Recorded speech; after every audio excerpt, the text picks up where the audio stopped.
Schopenhauer, sobre Arthur Schopenhauer. Ele é um filósofo fundamental na perspectiva da compreensão da alma humana, dos pessimismos, dos derrotismos e, ao mesmo tempo, de alguma alternativa de ressignificar o existir do homem. Schopenhauer teve uma vida muito complexa, muito difícil, teve uma relação familiar problemática. Ele, muito jovem, o pai havia decidido que ele deveria se interessar pelas coisas do comércio. Ele sai viajando, né, por vários países, e acaba aprendendo muito com isso, e inclusive escreve um livro sobre essas viagens. Só que o pai morre e ele resolve abandonar qualquer possibilidade do comércio e vai adiante na sua carreira de pensador, de escritor. Schopenhauer teve dificuldades com a mãe, teve brigas na herança, teve uma descrença com o ser humano. Ele olhava com o ser humano com um certo cuidado, por tudo aquilo que ele já havia sofrido pelo ser humano. Há uma história muito instigante, né? Ele resolve se contrapor a Hegel. Hegel era um pensador muito importante na sua época, e na universidade na Alemanha ele resolve marcar sua estreia no mesmo dia em que Hegel dava aula. E Hegel, quando dava as aulas, os seus cursos lotavam. Ele era muito famoso, né, com a sua fenomenologia do espírito, com a sua visão da dialética, do processo dialético. E Schopenhauer quer fazer, né, uma competição ali, né, um contraponto com Hegel, e acaba ficando muito frustrado porque ninguém vai à aula dele. Ele depois abandona um pouco a universidade, ele fica ligado à universidade, mas fazendo outras coisas. E o que nós vamos estudar de Schopenhauer, a obra mais importante dele chama-se O Mundo como Vontade e Representação, uma das mais significativas. Mas não é essa obra que a gente vai estudar. A gente vai estudar um livro dele. Quem quiser um dia ler esse livro, ele chama A Arte de Conhecer a Si Mesmo. A Arte de Conhecer a Si Mesmo. Por que eu escolhi esse livro? É um livro mais acessível para aqueles que quiserem ler e conta 20 anos de reflexões sobre a vida que Schopenhauer faz com ele mesmo. São 20 anos de meditações. Ele pega até um conceito que um grande imperador, que nós já falamos sobre ele num dos nossos cursos aqui de filosofia, quando a gente falou dos estoicos, que é Marco Aurélio, e ele faz da sua vida um profundo ato de meditação. Schopenhauer pega o exemplo de Marco Aurélio e começa a escrever as suas meditações. Que meditações são essas? São reflexões sobre as pessoas com as quais ele convivia. É um pensar sobre o seu dia a dia, né? Sobre a dificuldade do dia a dia, sobre o significado dessas dificuldades. Schopenhauer acreditava que a vida ela é penosa, ela é muito penosa. Ele dizia, a vida não é bela, que é um conceito que Nietzsche vai pegar depois. Nietzsche foi um pensador que estudou muito Schopenhauer. Nietzsche vai pegar depois esse conceito de que ela não é bela. Mas por que ela não é bela aqui na visão dele? A gente vai morrer. Isso já é um passo que dificulta a vida. A gente enfrenta perdas o tempo todo. A gente enfrenta despedidas o tempo todo. O tempo vai passando e a gente vai percebendo o que significa o envelhecimento. E isso é complicado, né? Não dá para a gente ter a ingenuidade, dizia ele, de que a vida é simples, que é bela, que não. Mas a filosofia, ela pode suavizar um pouco essas tribulações que envolvem a nossa vida. A filosofia nos ajuda a tirar um pouco desse peso que é o existir, dessas traições, desses medos às outras pessoas, dessas convivências complicadas com as outras pessoas. A filosofia pode ser um sopro, um frescor, que te ajuda a estar em contato com você mesmo e a viver a realidade de uma outra maneira. Nietzsche vai pegar esse conceito dele e talvez a gente escolha algum livro do Nietzsche também, mas Nietzsche diz que desde que a gente vive, a gente está caindo de um abismo, porque a gente sabe que vai acabar, que a gente vai morrer. Só que a gente pode cair dançando ou pode cair chorando, depende da gente. Daí Nietzsche ser tão fascinado por arte, como Schopenhauer também era fascinado por arte. A arte, a música, ela tem uma grande expressão de elevação da nossa alma, dos nossos sentimentos mais profundos. A nossa humanidade, ela melhora a partir daquilo que a arte pode fazer com a gente. Como é que começa esse livro dele? Ele vai lá no pensamento socrático. Lembra de uma frase de Sócrates, que não é de Sócrates essa frase, está no Oráculo de Delfos. Essa frase é um dos 7 sábios da Grécia, dos 7 sábios. E a frase do oráculo é: conhece-te a ti mesmo.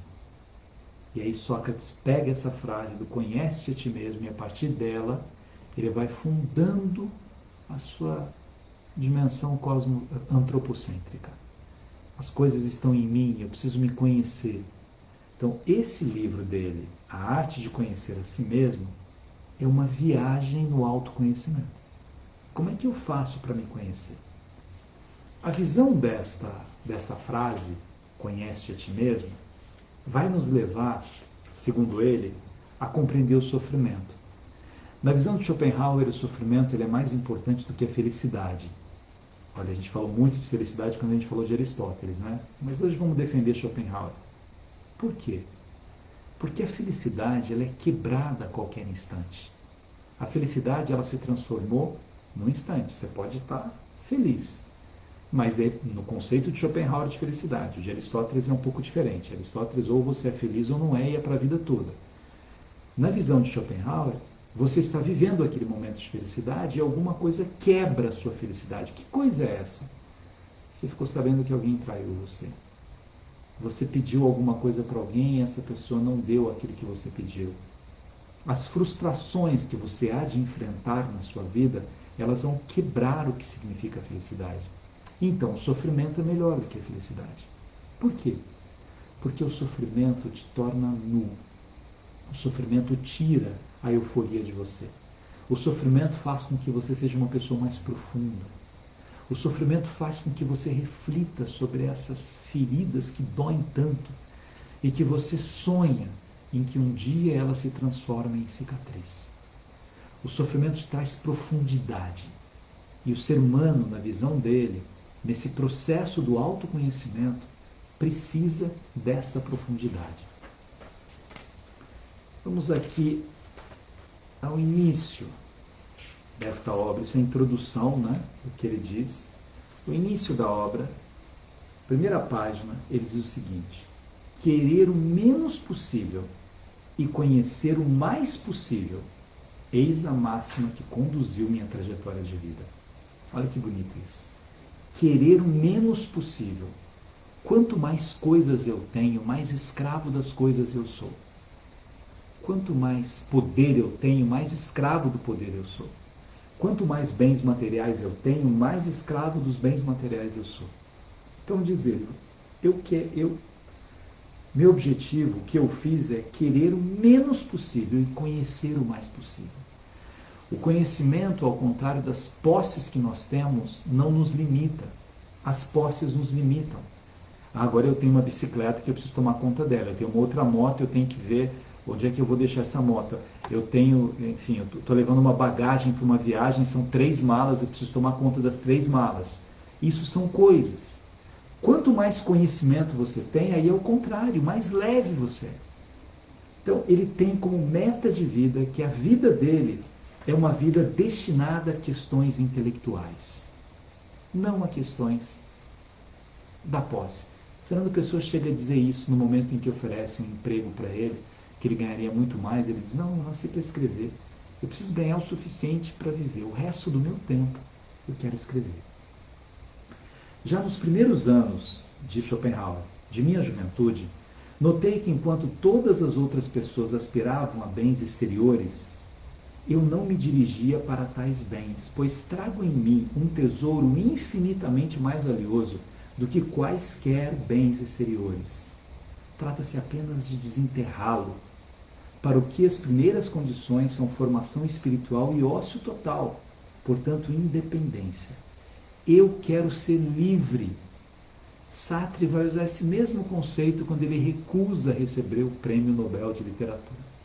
Eu não quero prêmio, dizia Sartre, eu quero ser livre. E Schopenhauer está dizendo isso também. Eu não quero glórias, eu quero ser livre. Livre para quê? Para que eu possa empregar o meu conhecimento em prol da humanidade. Há algumas coisas que eu deverei fazer, diz ele, e que essas coisas elas devem estar à disposição da humanidade. Olha, esse livro, que eu disse que ele ficou 20 anos escrevendo esse livro, né, essas anotações, essas meditações, alguns amigos sabiam que ele estava escrevendo isso, mas ele não queria que ninguém publicasse enquanto ele estivesse vivo. Ele pede que só seja publicado depois da morte dele. Então ele não está dizendo essas coisas para receber a glória, ele quer deixar como um legado. Vocês desperdiçam grande parte da vida de vocês com coisas que não têm a menor importância, com acúmulos que só vão prender vocês às coisas que você tem. Nossa, aqui não cabe mais nada no meu apartamento. Está lotado de tantas coisas, porque eu não dou roupa, porque eu gosto de ficar guardando as roupas, cada uma tem uma história. Eu não dou os meus livros também, porque eu gosto dos meus livros, eu não dou os quadros, não tem mais onde enfiar.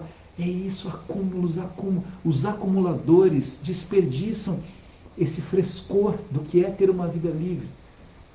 Para mim, a melhor explicação disso é o exemplo dos viajantes com o tamanho das malas que a gente viaja.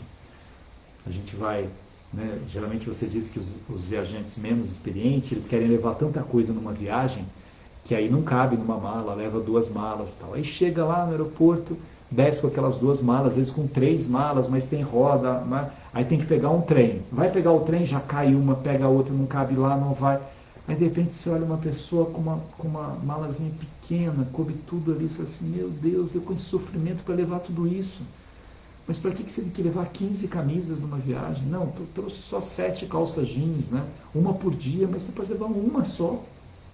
Você só tem 2 pernas, né? Mas por quê? Talvez pela falta da maturidade, né? Faça com que eu precise tanto dessas coisas, que eu me apegue tanto a elas. Eu não quero coisas, diz ele, eu quero conhecimento. A parte de mim que fica mais próxima das coisas exteriores, como uma camisa fica do corpo, é minha independência, que não admite que eu seja obrigado a esquecer quem sou e assim a desempenhar o papel de outro. Por exemplo, o de um escritor cuja produção é o seu ganha-pão, ou de um professor para quem seu saber e pensamento são como as mercadorias que um merceeiro coloca em exposição, ou de um conselheiro expondo suas ideias, ou ainda de um preceptor. Eu tenho que saber o que eu vim fazer aqui.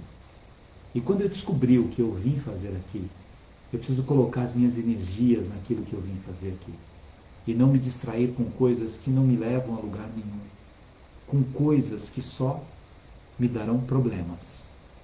Eu preciso compreender o que eu vim fazer aqui. 5.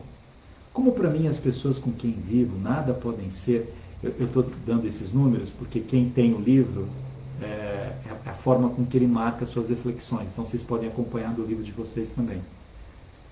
Como para mim as pessoas com quem vivo nada podem ser, meu maior prazer na vida são os pensamentos. São os pensamentos monumentais deixados por seres semelhantes a mim, que como eu, uma vez vaguearam por entre a gente do mundo.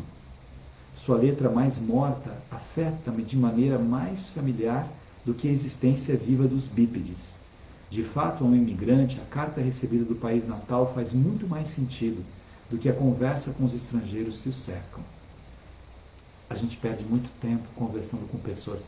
Tudo é Schopenhauer. Schopenhauer era um pessimista na relação com as pessoas. Não é que eu pense, né, exatamente da maneira que está aqui. Hoje a gente está estudando um autor. Né? É interessante que às vezes quando eu dou um autor para os alunos, eu falo assim, nossa, mas o senhor acredita nisso? Eu falo, não, hoje a gente está aqui lendo um autor, é o que ele acredita. Mas ele diz o seguinte, a gente gasta grande parte da nossa vida com conversas que não nos levam a lugar nenhum. A gente fala de pessoas, não fala de ideias. É difícil você encontrar 2 pessoas conversando sobre ideias. Geralmente elas estão falando mal de alguém. São 2 pessoas falando mal de outra pessoa. São 3 pessoas falando mal de outra pessoa. São comentários que não vão a lugar nenhum. Aí você desperdiça grandes oportunidades. Aí o que ele está dizendo? Eu prefiro ler os livros antigos. É como um imigrante, diz ele, que está ali naquele papo furado que não vai levar a lugar nenhum. Agora imagine esse imigrante que está naquela terra e recebeu uma carta do seu país natal. Eu sou imigrante na minha passagem do mundo. E há algumas cartas de pessoas que já passaram por aqui. cartas de Aristóteles, cartas de Platão, cartas de Agostinho de Hipona, cartas de Sêneca, como a gente já viu. Eu deveria me debruçar mais sobre os livros e compreender que a conversa com as pessoas, elas deveriam trilhar valores, composições que me ajudassem a harmonizar melhor o mundo que eu vivo. Não ficar dizendo de pessoas que nem ali estão, né? 6. O modo de vida em Berlim não me agrada. Vive-se lá como num navio, tudo é escasso, caro, difícil de ter, os alimentos são ressecados e duros. As malandragens e trapaças de todo tipo são, todavia, piores do que no país onde florescem os limoeiros. Onde florescem os limoeiros é a Itália, está se referindo à Itália. Aqui ele tem vários momentos em que ele está mostrando todo o seu pessimismo em relação ao país em que ele mora, às pessoas com as quais ele convive, a superficialidade dessas pessoas. O temperamento dele não era muito bom, embora ele dissesse isso pelas biografias que tem a respeito de Schopenhauer. Embora ele dissesse que a arte é profundamente libertadora, talvez os grandes momentos do êxtase, da sua mudança de temperamento, ocorresse quando ele estava diante de alguma obra de arte, né? O cotidiano não era tão assim. Nos súbitos ataques de insatisfação, 8. Reflito sobre qual o significado de um homem como eu viver toda a sua vida dedicando-se ao desenvolvimento de suas aptidões e vocação inata, e como milhares se colocaram contra um, dizendo que isso não levaria a nada e que eu seria muito infeliz. Não. A minha felicidade está em fazer o meu ofício. A minha felicidade está em realizar aquilo para o que eu nasci, para o que eu sinto que eu nasci. Olha a pergunta dele. Quem sou eu então? Aquele que escreveu o mundo como vontade e representação e deu uma solução para o grande problema da existência, que talvez torne obsoletas as soluções anteriores e que de alguma forma ocupará os pensadores dos próximos séculos? Esse sou eu. Que coisa poderia me atingir nos anos em que ainda hei de viver? Então, aqui parece uma arrogância dele, mas não é uma arrogância. Assim, realmente, o mundo como vontade de representação mudou um pouco a forma de pensar a moral, a relação do amor, a vontade do homem de perpetuar de alguma maneira. Ele sabia que era uma grande obra. E ele já tinha uma dimensão disso. Então, as outras coisas que acontecerem comigo, elas não terão tanta importância. São coisas secundárias, se eu sei que eu já consegui realizar alguma obra. Eu sei que eu já vou deixar algum legado, que já tem um sentido daquilo que eu vou fazer. 9. Quando eu tinha 29 anos de idade, um senhor que nunca vi aproximou-se de mim para dizer que eu seria algo de grande. Um italiano totalmente desconhecido dirigiu-se a mim com as seguintes palavras: meu senhor, o senhor deve ter realizado alguma grande obra, não sei o que, mas a vejo em seu rosto. E ele vai aqui refletindo sobre a necessidade dele de ser humilde, mas sabendo que essa humildade precisaria vir junto com o reconhecimento. Quem eu sou? Quem eu sou? Essa é uma questão profunda da filosofia de Schopenhauer. É você aí que está me acompanhando, né? Perguntar para você quem eu sou. Quem eu sou, né? Eu que me chamo Valéria, eu que me chamo Eliane, eu que me chamo Cícera, eu que me chamo Irani, eu que me chamo Silvia, eu que me chamo Maria. Quem eu sou? O que eu estou fazendo aqui? É um rasgar as suas entranhas do pensamento para falar assim, mas quem eu sou? A partir desta visão de quem eu sou, eu começo a trilhar um pouco o meu caminhar de uma maneira mais harmoniosa. Ele usa uma citação de Shakespeare em Hamlet. Acima de tudo, ser fiel a você mesmo, disso se segue como a noite ao dia, que não pode ser falso com ninguém. É interessante, né? A gente está vivendo um momento, depois dessa obra que acho que a gente vai demorar 2 semanas para terminar, Schopenhauer. Essa semana que vem a gente vai para o Papa. Nós vamos estudar a encíclica do Papa Francisco, né? E o Papa fala muito, de uma outra maneira, sobre um mundo de descarte, em que eu descarto as outras pessoas pela incapacidade que eu tenho de perceber o meu estar no mundo. Quando eu compreendo o que eu estou fazendo no mundo. Bem, eu sou professor. E ao ser professor, eu professo, eu acredito, eu tenho esperança, eu vivo a esperança. E eu me relaciono com as pessoas acreditando que eu vou chegar a algum lugar com elas. Que cada aluno que eu consiga ampliar sua consciência, dar mais confiança para ele mesmo, esse aluno ele vai ter uma outra dimensão de vida.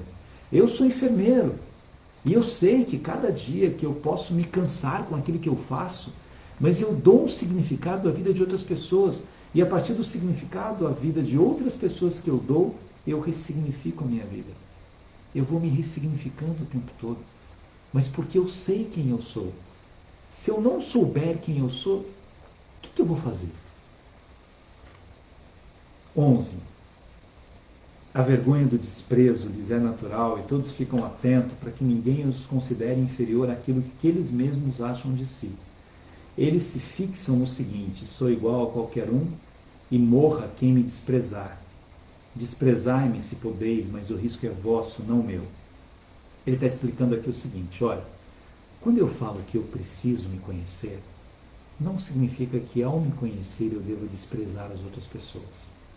Significa que eu deva ter uma profundidade da minha vida interior para que eu consiga, inclusive, me relacionar com as outras pessoas de uma maneira melhor. Por que as minhas relações são piores do que poderiam ser? Porque eu desperdiço o meu tempo. Eu desperdiço outras pessoas que têm histórias de vida falando sobre coisas que não têm a menor importância. Coisas. Lembrem que o tempo todo ele diz isso. Eu não vou gastar a minha vida cuidando de coisas. Eu vou gastar a minha vida expandindo o meu conhecimento. Quanto mais conhecimento eu tiver, mais leve eu serei. Quanto mais coisas eu tiver, mais pesado eu serei. Eu preciso de um desprendimento para que eu possa respirar a liberdade da filosofia. Esse desprendimento também está ligado a pessoas. Às vezes eu me acho no direito de ser dono de algumas pessoas. Por que as relações de ciúme? E ele tem uma desconfiança imensa, ele teve, enfim, nunca deu certo em nenhuma relação de amor. Ele olhava para as mulheres com desconfiança também, porque ele achava que era sempre coisa, ele não conseguia perceber uma liberdade na relação entre as pessoas, porque essa liberdade ela só vai existir se os dois tiverem uma elevação. E se nenhum dos dois tivesse a preocupação com coisas, mas com conhecimento. 12. Sim, quando a juventude de minha fantasia ainda povoava o mundo com seres iguais a mim, eu tinha uma certa propensão à sociabilidade. E quando, após a ausência de vários anos, retornei a Dresden e Berlim, depois de minha segunda viagem à Itália, todo mundo me achou maravilhosamente mudado. Tão grande tinha sido antes a minha melancolia, quando ainda o impulso natural à sociabilidade, a vontade de me comunicar e a necessidade de adquirir experiência equilibravam-se com a aversão ao ser humano. Ele começou com uma propensão à sociabilidade. Depois, ele começou a ter uma aversão ao ser humano. A chegada da idade adulta, entretanto, acentuou a força repulsiva e enfraqueceu a outra. A partir daí adquiri gradualmente um olhar solitário. Tornei-me sistematicamente insocial e decidi dedicar o resto da minha vida efêmera totalmente a mim, e assim perder o menor tempo possível com aquelas criaturas a quem o fato de andarem sobre duas pernas conferiu o direito de nos tomarem por seus iguais. Quer ver uma coisa que deixava Schopenhauer profundamente irritado? Qualquer comentário de alguma pessoa com relação a ele ou a outra pessoa. Que na visão dele é o seguinte: mas o que essa pessoa sabe de mim? Para ditar regras sobre a minha vida. O que essa pessoa sabe de uma outra pessoa? Para decidir quem é essa pessoa? A gente não sabe nada um do outro. Como é que eu vou sair aqui ditando regras de quem é o outro? Como é que é o outro? Rejeito a afirmação de Bacon de que toda suspeita baseia-se em ignorância. E penso que o começo da sabedoria é o temor aos homens. Demóstenes tem razão ao dizer: muralhas e muros são bons meios de defesa, mas o melhor é a desconfiança. Desconfie dos homens. Né? Demóstenes não queria nada, era um filósofo que não queria nada, ficava ali com seu barril. Ele tem uma preocupação aqui grande, né? Schopenhauer, de mostrar o quanto de fragilidade mora nessas relações entre as pessoas. Vamos lá para o 15. Ia trabalhar alguns poemas, mas esse livro é maior do que o outro, estou tentando ir um pouquinho mais rápido. Mas está dando para pegar aqui, né? Schopenhauer, conhece a ti mesmo, legal. Vamos lá. 15. Um dos pontos em que inexperiência e prudência se opõem uma à outra é que a primeira, em sua consciência, seu agir e discurso, está em geral relacionada apenas a um tu genérico, indeterminado. Portanto, seu comportamento não muda muito conforme a aparência da pessoa com que ela tem relação, mas deposita sua confiança na mesma medida, independentemente da figura do tu que esteja à tua frente. A prudência, ao contrário, considera sempre a pessoa, uma é para ela digna de confiança incondicional, outra não merece nenhum crédito. Olha, aqui, apesar de todo o pessimismo que ele tem em relação aos seres humanos, ele começa a dizer o seguinte: tudo bem, no início a inexperiência faz com que eu confie em todo mundo, mas chegará um determinado momento em que a prudência vai fazer com que eu escolha as pessoas com as quais eu vou conviver. Que eu escolha as pessoas que, de alguma maneira, embora ele critique um outro aspecto do Kant, mas ele vai pegar esse conceito do Kant, né? Algumas pessoas no mundo me colocam para baixo e algumas pessoas me elevam, me colocam para cima. E eu preciso identificar essas pessoas. E não são pessoas que me dão coisas. Não é de coisas que trata o meu existir. Minha gente, o que a gente vai levar para o lugar em que nós somos depois daqui? Nada. É bom a gente ganhar um pouco mais, é bom a gente ter, né, um bom emprego, a gente fazer as coisas que a gente... Tudo isso, ele não está sendo contra isso. Ele está sendo contra um reducionismo nosso de colocar na nossa vida isso como meta, como objetivo. É um voltar a Platão. Lembra quando Platão falava das amizades? A gente deu uma aula sobre amizade, né? Amizade por interesse não é amizade. Amizade por prazer não é amizade. A beleza da amizade está nessa excelência moral. Está no fato de eu poder conversar com algum amigo sobre ideias, sobre coisas que me elevam. De eu permitir que o outro me engrandeça de alguma maneira. E de eu ser capaz de engrandecer a outra pessoa com quem eu posso conviver. Com quem eu posso destravar um pouco a solidão dos meus dias. Os amigos, eles nos aquecem quando a gente precisa de calor. Eles nos refrescam quando a gente está muito quente, está muito raivoso. Os amigos estão ali para suavizar, para aquecer. Agora, quando eu estou em busca de um amigo para ele proporcionar alguma coisa para mim, e ele não proporciona, eu vou viver aquela frustração que eu causei, que eu criei. Eu criei essa frustração desnecessariamente. A beleza das relações humanas está nessa percepção da elevação. Nos elevemos juntos. Mas por que ele está com esse pessimismo tão grande? Porque ele percebe que não é isso que acontece. Que as pessoas são mais interesseiras, são aduladoras, são injustas. Acabei de ver um filme na Netflix, quem puder, veja. O filme chamou O Sete de Chicago. A história de um julgamento que aconteceu em Chicago, né, de jovens que foram fazer uma manifestação contra a guerra no Vietnã. E aí eles sofrem todo tipo de injustiça na justiça. Aí se pergunta assim, mas é normal que na justiça as pessoas sofram injustiça? Não é estranho isso? Eu não deveria confiar na justiça? Eu não deveria imaginar que aquelas pessoas que estão lá, né, os juízes, os desembargadores, seriam pessoas cuidadosas com a vida dos outros, com vidas alheias, que esse fosse o grande interesse delas, mas não é. 16. A cortesia, assim como as moedas feitas de metal, é reconhecidamente uma moeda falsa. Não se deve economizá-la. Quem, entretanto, pratica a cortesia em detrimento de interesses reais, assemelha-se àquele que despende autênticas moedas de ouro em vez de moedas de metal. Assim como a cera, por natureza, dura e seca, derrete-se com um pouco de calor, podendo adquirir qualquer forma, até mesmo pessoas duronas e hostis também podem, com um pouco de cortesia e amabilidade, tornar-se flexíveis e solícitas. Nesse sentido, a cortesia é, para o ser humano, o que o calor é para a cera.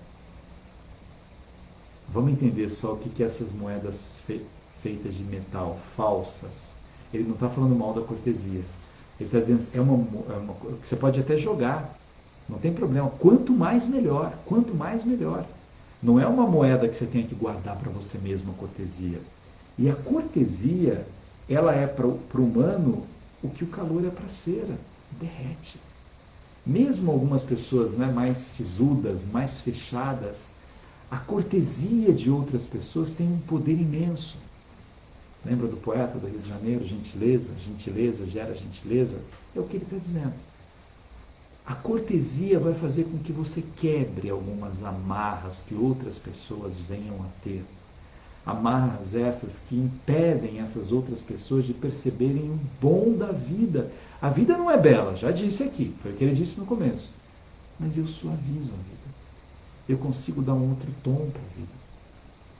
Veja, olha o momento em que a gente está vivendo, né? Quantas pessoas com medo de perder o emprego, ou que já perderam o emprego. Quantas pessoas atormentadas pela saudade de pessoas que se foram sem despedidas. Quantas pessoas tiveram os relacionamentos destruídos nessa pandemia.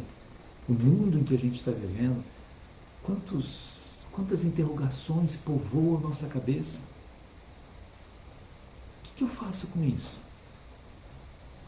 Como é que eu consigo, diante desse mundo tão penoso na visão de Schopenhauer, viver? E viver com as dificuldades que eu tenho. Quantas pessoas você conhece com alguma deficiência que no primeiro momento ficaram meio paralisadas com a deficiência que tiveram, atormentadas? Como é que eu faço agora se a minha vida vai ser numa cadeira de roda? Como é que eu faço agora se eu não enxergo com o olho?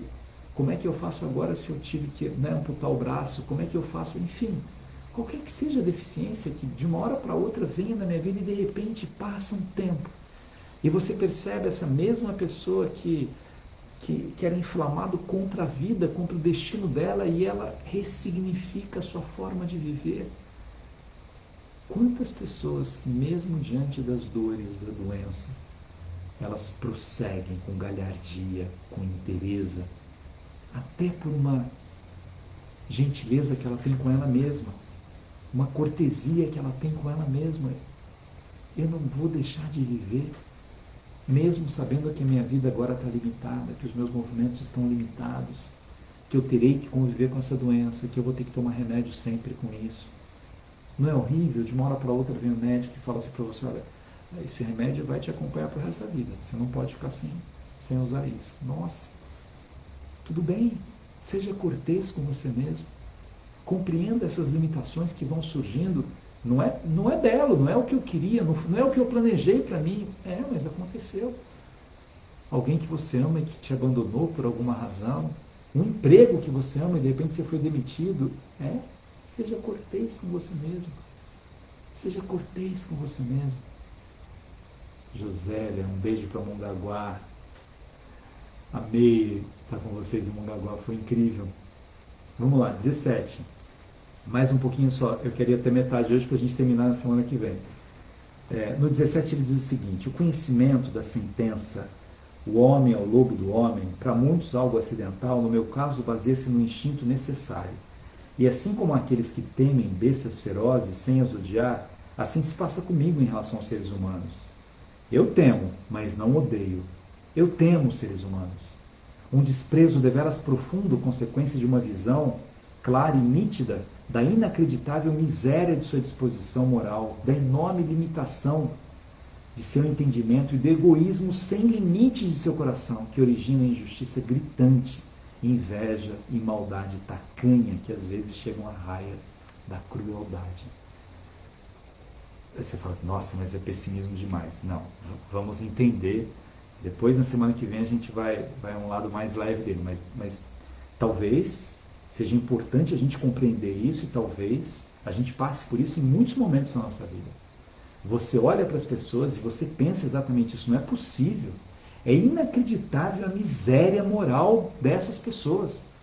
Quantas cenas a gente vê de seres humanos e fala assim, não é possível que um ser humano foi capaz de violentar uma criança. Não é possível. Não é possível que ele foi capaz de fazer isso com a sua mulher, de espancar a mãe dos seus filhos. Não é possível que ele xingou o outro dessa maneira. Não é possível que ele conseguiu destruir aquela outra pessoa porque queria o lugar dela. Não é possível. É possível. Isso acontece. Aí diz ele, eu não odeio o ser humano. Eu não vou desenvolver em mim um sentimento de ódio. Mas eu tenho uma profunda decepção com o ser humano. Como alguém com tamanha inteligência é capaz de tamanho egoísmo, de tamanha perversidade? O que aconteceu com os seres humanos? A maturidade me leva a isso, diz ele.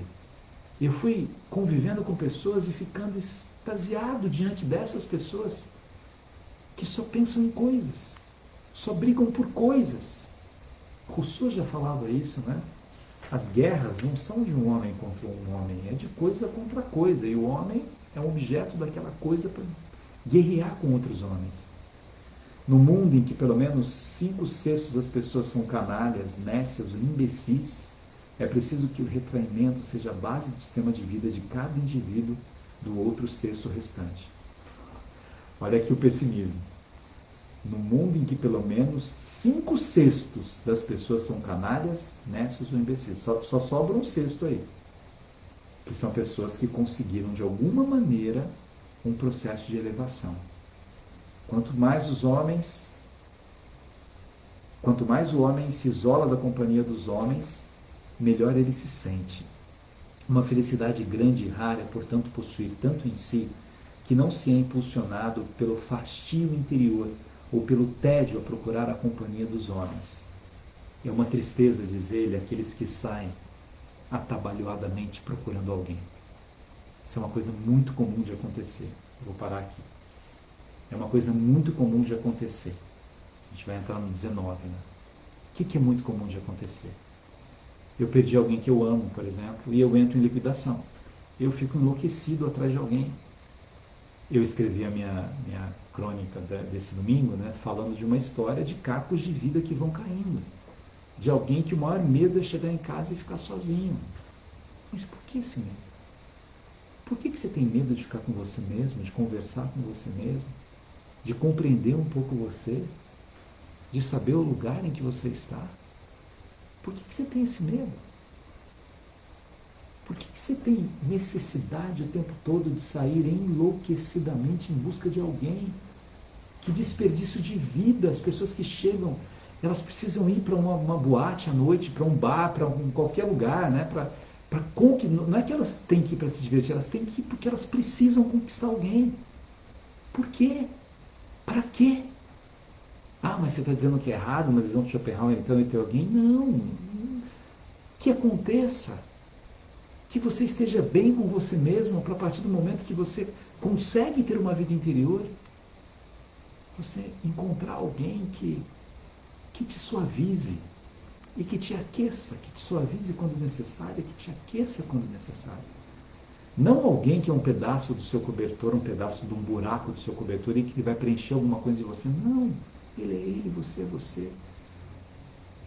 Esse é o processo do conhecer a si mesmo, Schopenhauer. Mas semana que vem a gente vai continuar esse livro. Beto, tudo é um equilíbrio, é isso aí. Toda razão. Semana que vem a gente vai continuar aqui falando, terminando esse livro de Schopenhauer. Quem quiser comprar o livro, né, chama Arte de Conhecer a Si Mesmo, Arthur Schopenhauer. A gente vai terminar na semana que vem. E na outra, a gente dá uma viajada aqui para os nossos tempos e vamos estudar o Papa Francisco, a sua última encíclica, que é linda. Vamos terminar aqui mandando um beijo para vocês, quem está acompanhando. Deixa eu começar com o Face aqui.